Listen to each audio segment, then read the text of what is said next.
Good morning and a warm welcome to St. Aenol's Cathedral on this, the fourth Sunday in Lent, Mothering Sunday.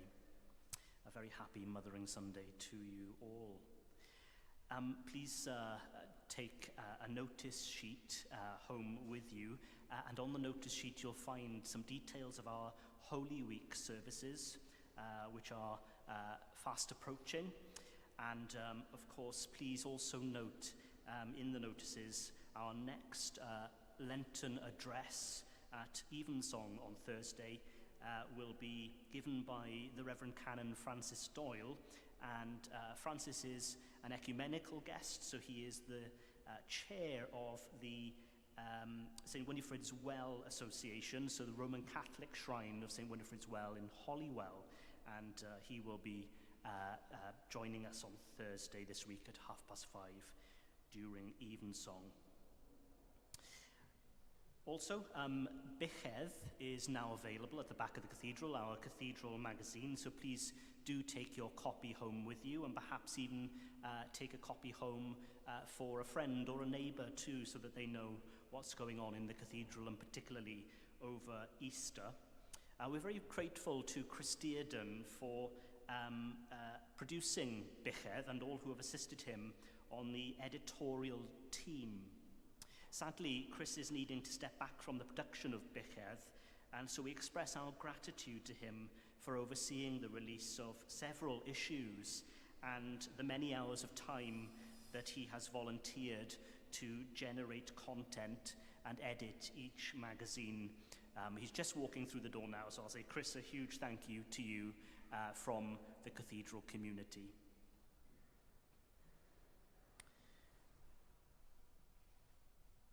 Come, children, and listen to me. I will teach you the fear of God.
In the name of the Father, and of the Son, and of the Holy Spirit. Amen. Grace and peace be with you. And keep you in the love of Christ. Come, children, and listen to me. I will teach you the fear of God. As we gather to celebrate this Holy Eucharist to the glory of God, we prepare ourselves by confessing our sins. From all evil and wickedness, from vanity and jealousy, from hatred and malice, Good Lord, deliver us. from grasping lust and the subtleties of lying, from hardness of heart, from all that divides us. Good Lord, deliver us. In our refusal to recognize our worth, in the piercing of our hearts with the lance of your love. Good Lord, deliver us. In all times of our sorrow, in the nights of our pain, in the hour of our dying. Good Lord, deliver us. By your passion and death on the cross, by your burial and rest in the tomb, by your glorious resurrection. Good Lord, deliver us. By your way of wisdom, by a true repentance, by the body of Christ. Good Lord, deliver us. Heavenly Father, We have sinned in thought, word, and deed, and have failed to do what we ought to have done. We are sorry and truly repent. For the sake of your Son, Jesus Christ, who died for us, forgive us all that is past, and lead us in his way, to walk as children of light. Amen. Almighty God, who forgives all who truly repent, have mercy on you and set you free from sin, strengthen you in goodness, and keep you in eternal life. Through Jesus Christ our Lord.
Let us pray.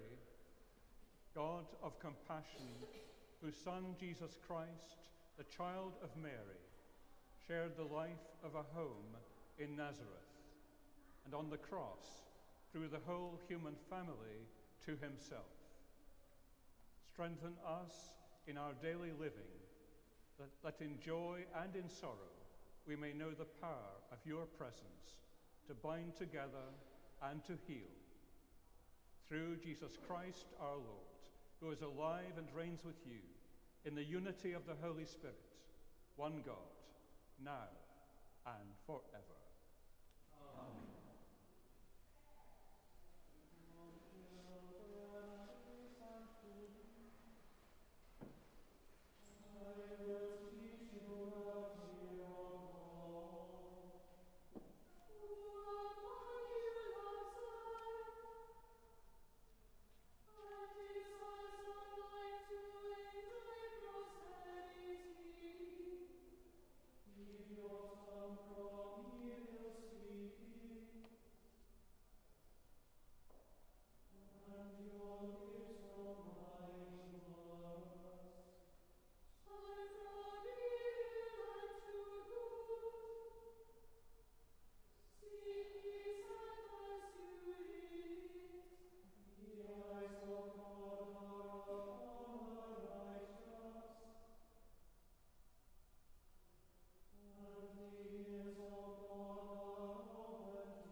A reading from the book of Exodus.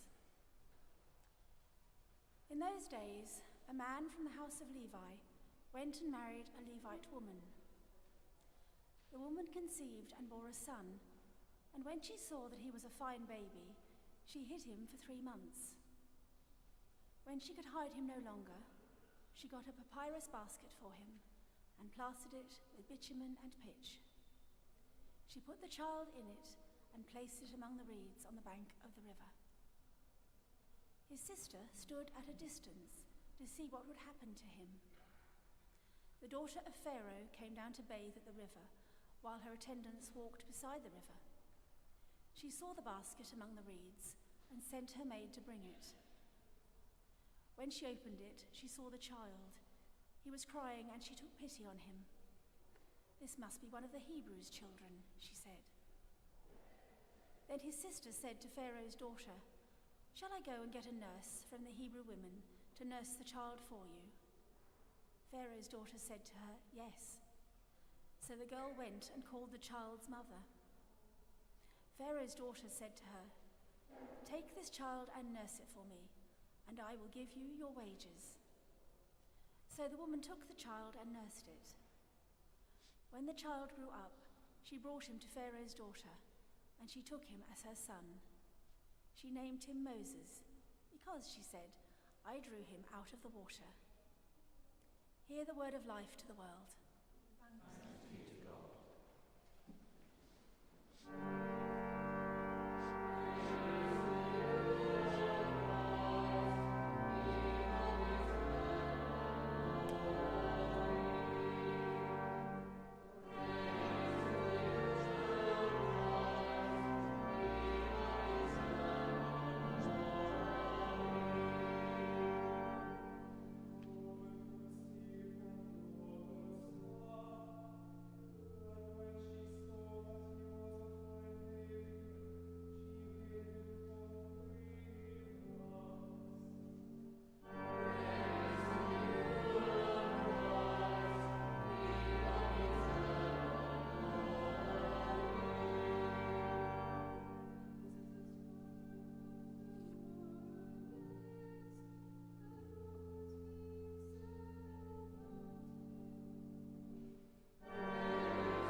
Lord be with you. And also with you. Listen to the Gospel of Christ according to St. Luke. Glory to you, Lord. At that time, Jesus' father and mother were amazed at what was being said about him. Then Simeon blessed them and said to his mother Mary, "This child is destined for the falling and the rising of many in Israel, and to be a sign that will be opposed, so that the inner thoughts of many will be revealed. And a sword will pierce your own soul too." This is the gospel of the Lord. Praise to you, dear Christ.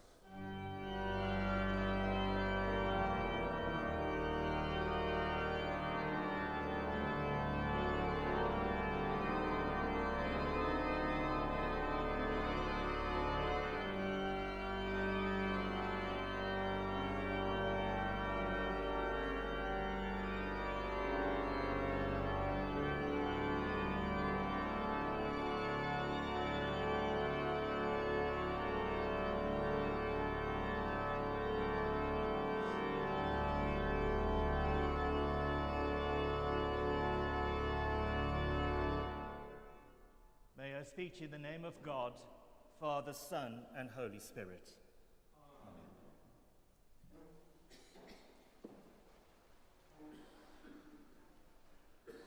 I wonder what you and I would have done had we heard the words of Simeon to Mary that day, to both parents. A word of blessing and one of warning. I wonder what you and I would have done had our babies come into the world, our very own, and someone had walked in and prophesied these words upon our own children.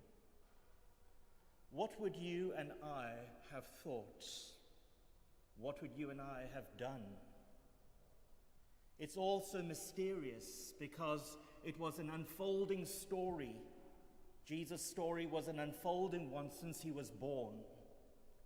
And for the first years of his development, he must have gone through quite a bit that his mother kept in her heart, and his father must have guarded in his heart too. Where was this child going?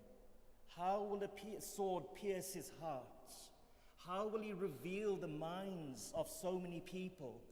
They might have wondered, as you and I might have wondered that about our own children. And today, as we come to church on Mothering Sunday, traditionally people would gather in the mother church, the cathedral of the diocese. They would come together to celebrate this day.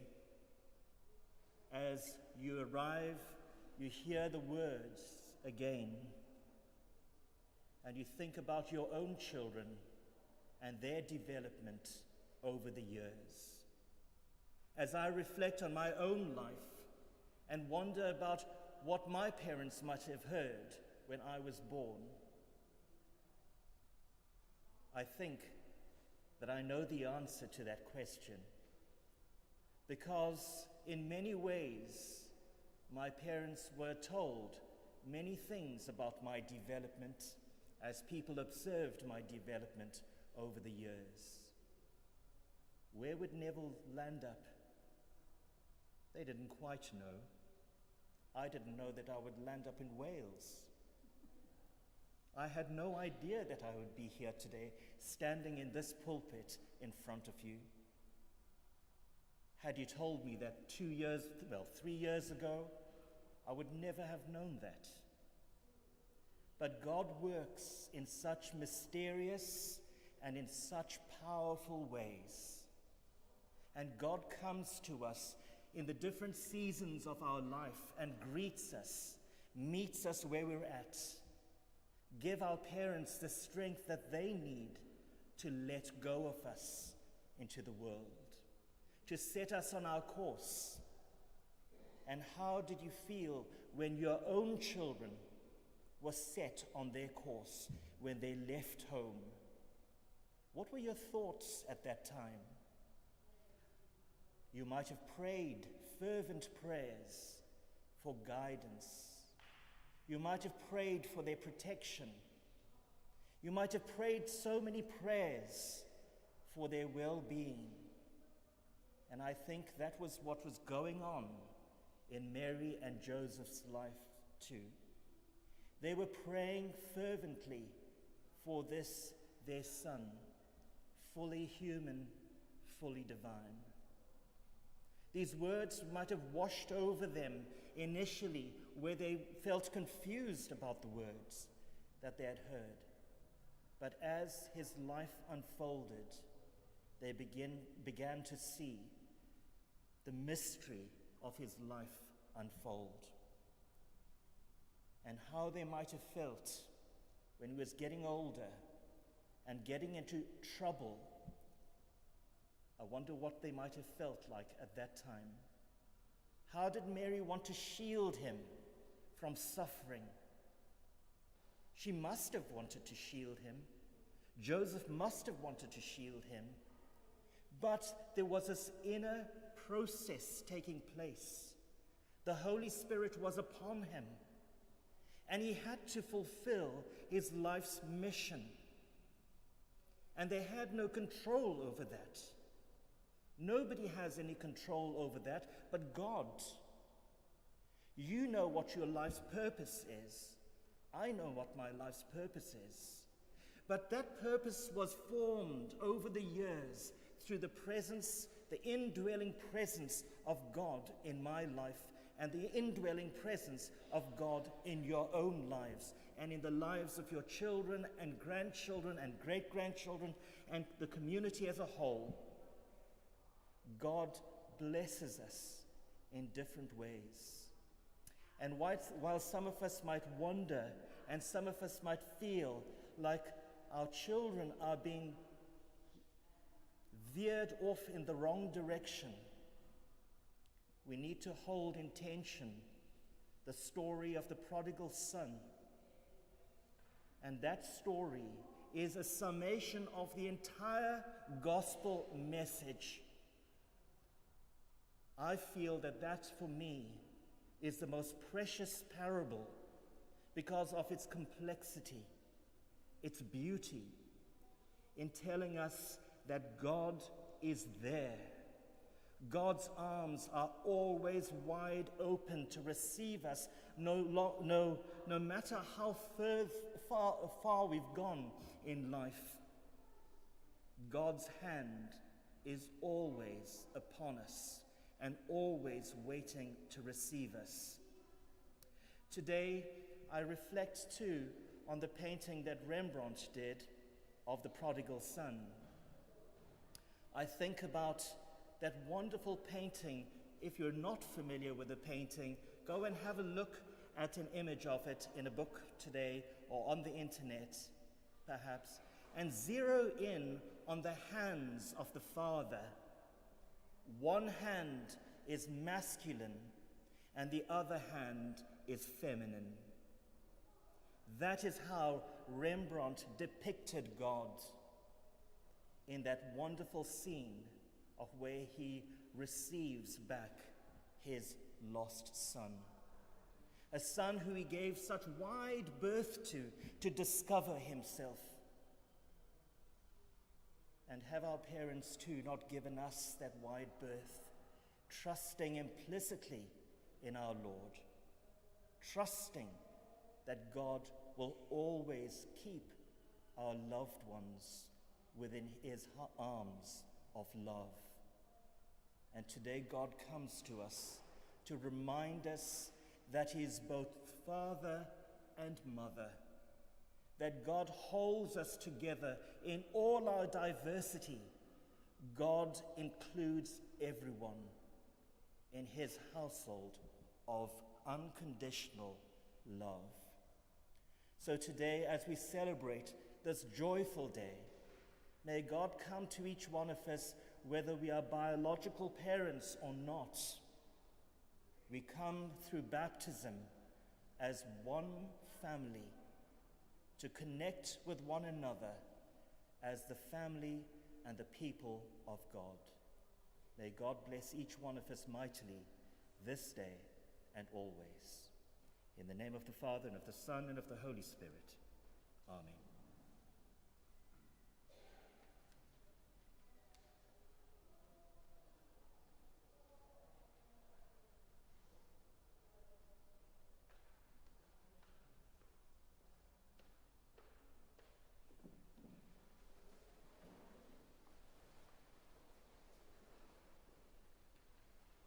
Together, let us affirm our faith. We believe in one God, the Father, the Almighty, maker of heaven and earth, all that is seen and unseen. We believe in one Lord Jesus Christ, the only Son of God, eternally begotten of the Father, God from God, light from light, true God from true God, begotten, not made, of one being with the Father. Through him all things were made. For us and for our salvation, he came down from heaven. By the power of the Holy Spirit, he became incarnate of the Virgin Mary, and was made man. For our sake he was crucified under Pontius Pilate. He suffered death and was buried. On the third day he rose again, in accordance with the Scriptures. He ascended into heaven, and is seated at the right hand of the Father. He will come again in glory to judge living and the dead, and his kingdom will have no end. We believe in the Holy Spirit, the Lord, giver of life, who proceeds from the Father and the Son, who with the Father and the Son is worshipped and glorified, who has spoken through the prophets. We believe in one holy Catholic and Apostolic Church. We acknowledge one baptism for the forgiveness of sins. We look for the resurrection of the dead and the life of the world to come. Amen. with all our heart and with all our mind, let us pray to God.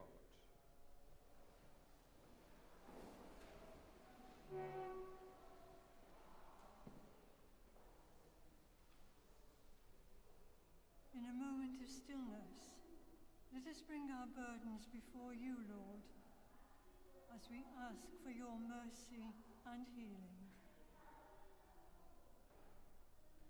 On this Mothering Sunday, we bring before you all that being a mother means to us. We offer to you all our joys and frustrations, our ambitions and disappointments, our hopes and our fears. Lord, in your mercy, we pray for mothers throughout the world, for those living in poverty, struggling to feed or clothe their children, those trying to keep their children safe in war-torn areas, and those trying in vain to get clean water and life-giving medication. We remember the struggles of the people of Ukraine, Russia, Gaza, Israel, and all other areas of the world where there is tyranny, brutality, and war. Also today, we remember the people of Myanmar, affected by the recent earthquake. Lord, in your mercy, we pray for the Cathedral, our Mother Church, and for Eglwys y Groes, giving thanks for the ministry of Andrew, Archbishop of Wales and Bishop of Bangor, David, Bishop of Ensley, Tracy, Gordon, John, Neville, and Elmer. Also, we pray for the new canons being installed this afternoon. Lord, in your mercy, we bring before you, Father, all who are sick in mind, body, or spirit, remembering Simon Michael, Josephine Michael, Richard, John Harry Jones, Ganga Devi Thapa, Padam Raj Thapa, Penny, Philip Bay, Katrina Carroll, Beth, Malcolm, Les, Amira Millie, Sasha Cook,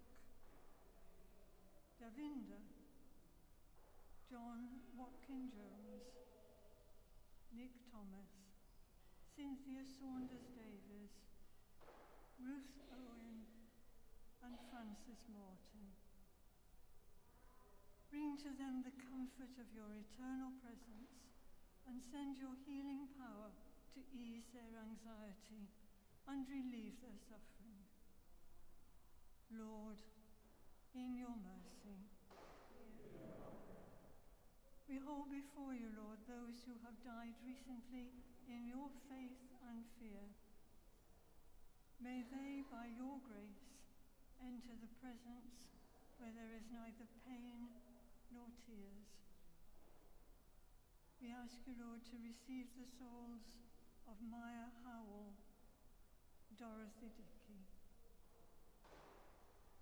and for those whose years mine fall at this time, Saunders Davis, Bishop, Tommy Jordan, Bernadette Dagan, and Gaynor Williams. Give comfort to those who grieve and bring them your peace. Rest eternal grant unto them, O Lord. Let light's perpetual shine upon them. May they rest in peace. Fill us, O Lord, with your Holy Spirit, that we may go forth this day with eagerness and joy, to love and serve you in holiness, and to do your perfect will. Merciful Father, accept these prayers for the sake of your Son, our Saviour, Jesus Christ. Amen.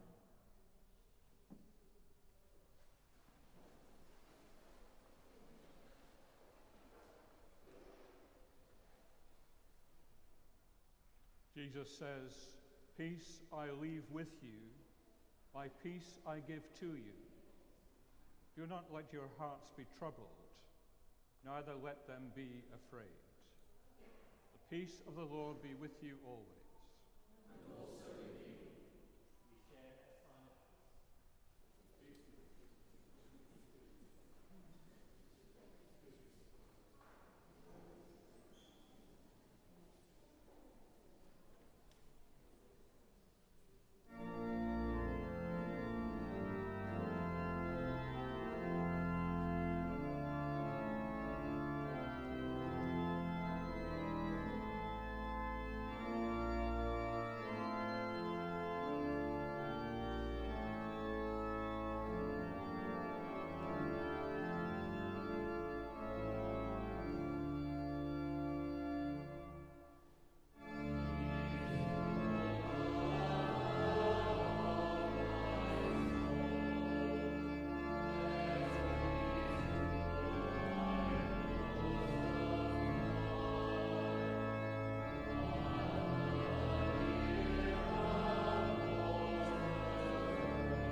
we celebrate together the gifts and grace of God.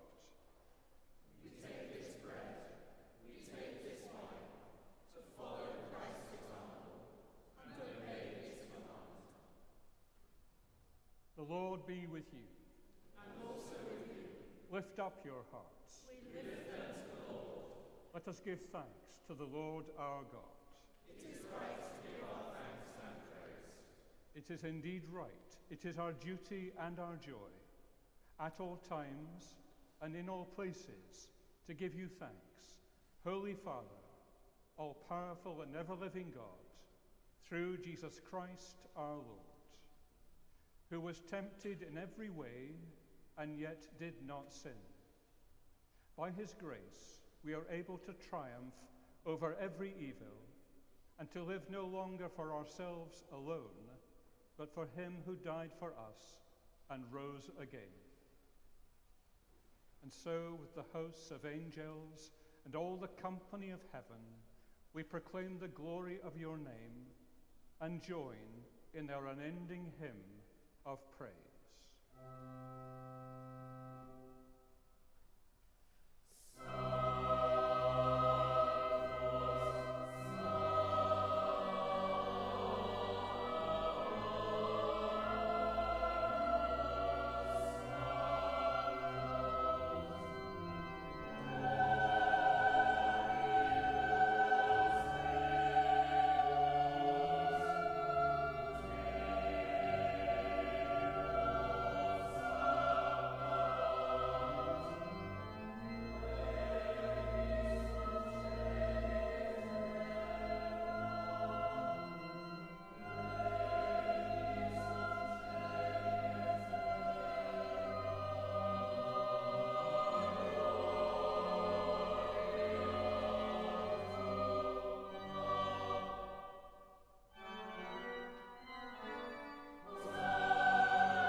All praise and thanks to you, true and living God, creator of all things, giver of life.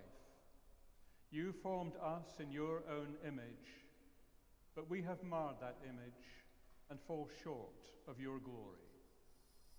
We give you thanks that you sent your Son to share our life. You gave him up to death that the world might be saved, and you raised him from the dead that we might live in him and he in us. Sanctify with your Spirit this bread and wine, your gifts to us, that they may be for us the body and blood of our Saviour, Jesus Christ. On the night he was betrayed, he took bread, and when he had given thanks, he broke it and gave it to his disciples, saying, "Take, eat, this is my body, which is given for you. Do this in remembrance of me."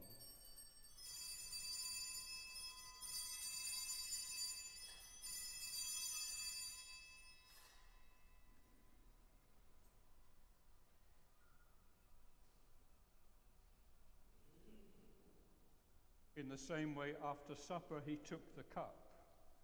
And when he had given thanks, he gave it to them, saying, "Drink from this, all of you. For this is my blood of the new covenant, which is shed for you and for many for the forgiveness of sins. Do this as often as you drink it in remembrance of me.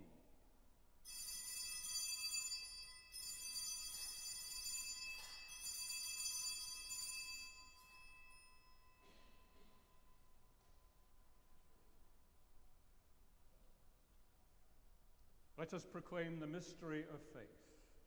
Christ is died. Christ is risen. Christ will come in glory. As he has commanded us, Father, we remember Jesus Christ, your Son, proclaiming his victorious death, rejoicing in his resurrection, and waiting for him to come in glory. We bring to you this bread, this cup. Accept our sacrifice of thanks and praise. Restore and revive your people. Renew us and all for whom we pray with your grace and heavenly blessing. And at the last, receive us with all your saints into that unending joy promised by your Son, Jesus Christ our Lord. Through him, with him, in him, in the unity of the Holy Spirit, all honor and glory are yours, Almighty Father, forever and ever.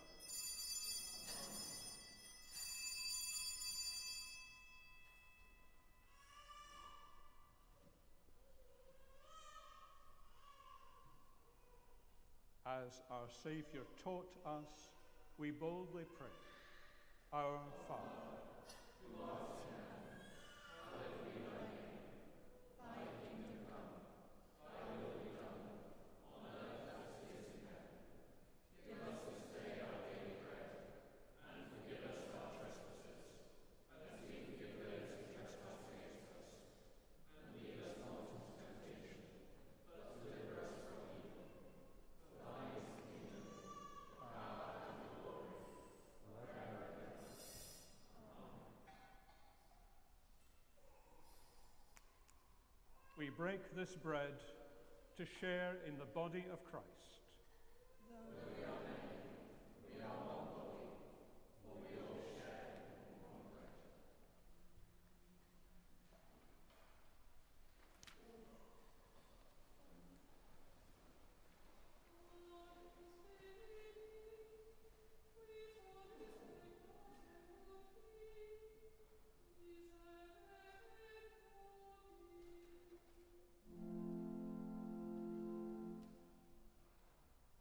Amen.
Jesus is the Lamb of God who takes away the sins of the world.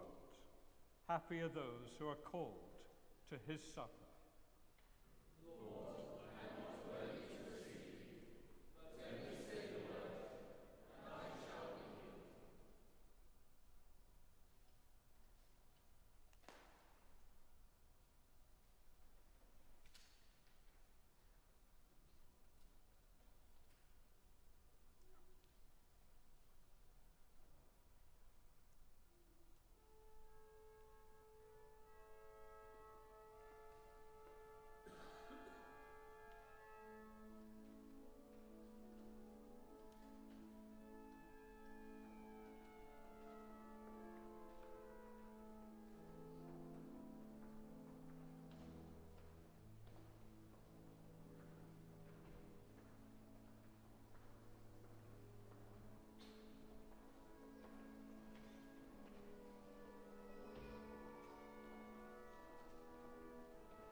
Give thanks to the Lord, for he is gracious.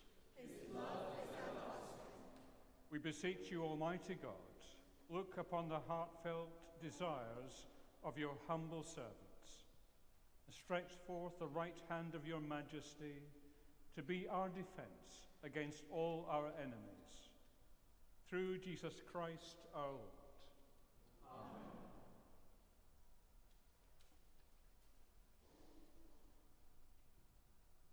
And we have the traditional blessing of the flowers. Loving Father, your Son, Jesus Christ, was born into a human family and was nurtured with deep love and affection by his mother, the Blessed Virgin Mary. We thank you for our own families, particularly our mothers, for the love we have received and the life we have been given. Bless us and all who will receive these flowers. May the family life of Jesus, Mary, and Joseph be an example of holiness and love, of peace and respect, of affection and gratitude, until at last we come to our heavenly home, where with all your children we shall live together in your eternal love.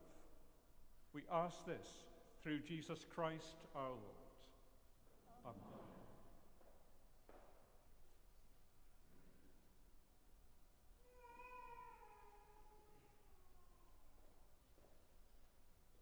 And the traditional blessing of the simnel cake. We bless you, Father, Lord of heaven and earth, for all the gifts you have freely given, and all the people who have shown us your loving care. May all who receive this simnel cake know your great goodness and the sweet fragrance of your love, and be assured of our gratitude for all they have given us. We ask this through Jesus Christ our Lord. Amen. The Lord be with you. And also with you. Christ give you grace to grow in holiness, to deny yourselves, take up your cross, and follow him. And the blessing of God Almighty, the Father, the Son, and the Holy Spirit be among you and remain with you always.